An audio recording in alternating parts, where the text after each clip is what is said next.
इस देह को पाकर के महाराज भगवान की प्राप्ति हमारा परम लक्ष्य है। गोस्वामी जी ने कहा भी तो है कि साधन धाम मोक्ष कर द्वारा अब पाई न जेहि पर इसको पाकर के अगर उसको नहीं पाया तो फिर इसको पाने का क्या मतलब। इससे अच्छा तो जानवर है। हाँ, इससे अच्छा जानवर है। और जो धर्म के मार्ग पर नहीं चल रहा है, चार जानवर हंसते हैं भैया। पहला जानवर कौन है जानते हैं, जो हम पर बहुत हंसता है? कुत्ता। हाँ भैया, हंसता है।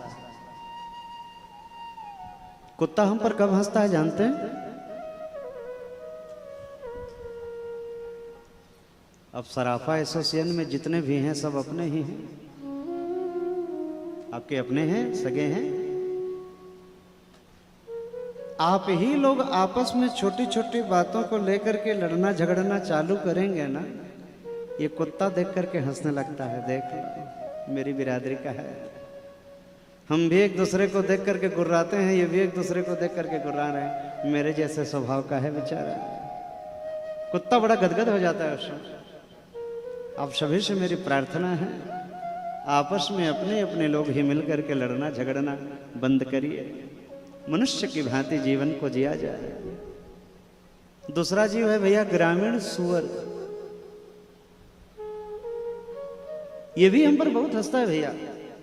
कब हंसता है? सुअर की एक आदत है, जैसे दरवाजे से उसका मालिक निकालता है ना, रास्ते में जो पड़ा है, जहां पड़ा है, जैसे पड़ा है, क्या है इसको नहीं देखते, मुंह में खाने से मतलब है। सुअर का भी विचार करता है। वैसे आप और हम मनुष्य पाप और पुण्य की विवेचना नहीं करते। ये किससे आया, कहां से आया, इस पर विचार नहीं, केवल पेट भरने से मतलब है। ऐसे व्यक्ति को देख करके सुअर बड़ा गदगद हो जाता है। हमारे ही जैसा स्वभाव है बेचारे का, हमारी बिरादरी का है, ये भी पेट भरने में लगा है। तीसरा जीव है ऊंट। ये भी बहुत हंसता है। किसी ने कहा ये कब हंसता है? मनुष्य की चाल बता देती कितना अभिमान है। भागवत में ऊंट को कहा है तुंग सिरह, ऊंचा सिर। ऊंचा सिर करके जो सीना तान करके चलता है, ऐसे व्यक्ति को देख करके ऊंट बड़ा गदगद हो जाता है। मेरे जैसा स्वभाव है। हमें भी लगता है कि हमसे बड़ा कोई नहीं है, इसको भी ऐसा ही लग रहा है, जबकि ये भ्रम है। चौथा जीव है गधा। गधा भी हम पर हंसता है। कब हंसता? अभी आप और हम जितने जीवन का एक एक पल इतनी कीमती बना रखी है हम लोगों ने कि 2 मिनट कहें तो कहते हैं महाराज जी जल्दी जानी है।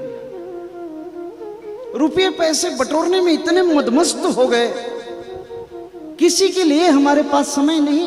कमाते कमाते एक दिन बूढ़े हो जाएंगे, सबको होना है।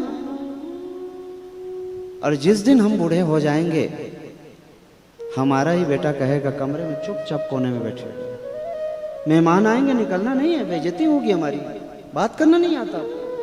कौन कह रहा है? जिसके लिए हम धन कमा रहे हैं वही कह रहा है।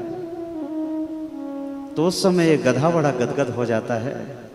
जैसे मेरे मालिक ने डंडा मार के मुझे निकाला, इसके मालिक ने भी निकाल दिया जब बूढ़ा हुआ था। अब बूढ़े होंगे, कितनों कमा लीजिए, लाठी से पड़ेगा पाला, नाक से बहेगा नाला। हम उस समय तुम्हारा बेटा ही तुम्हारा अपमान करेगा। तो मैं एक कहना चाहती हूँ भागवत की कथा कि हम हंसी के पात्र क्यों बने? हम हंसी के पात्र न बने, ऐसा कर्म करें।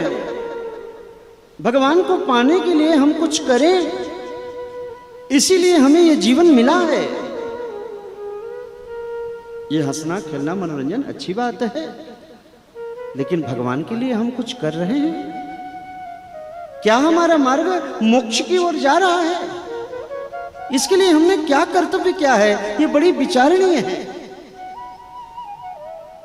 परीक्षित ने यहां पर प्रश्न किया, भगवान हे ऋषिवर, भगवान ने सृष्टि कैसे बनाई?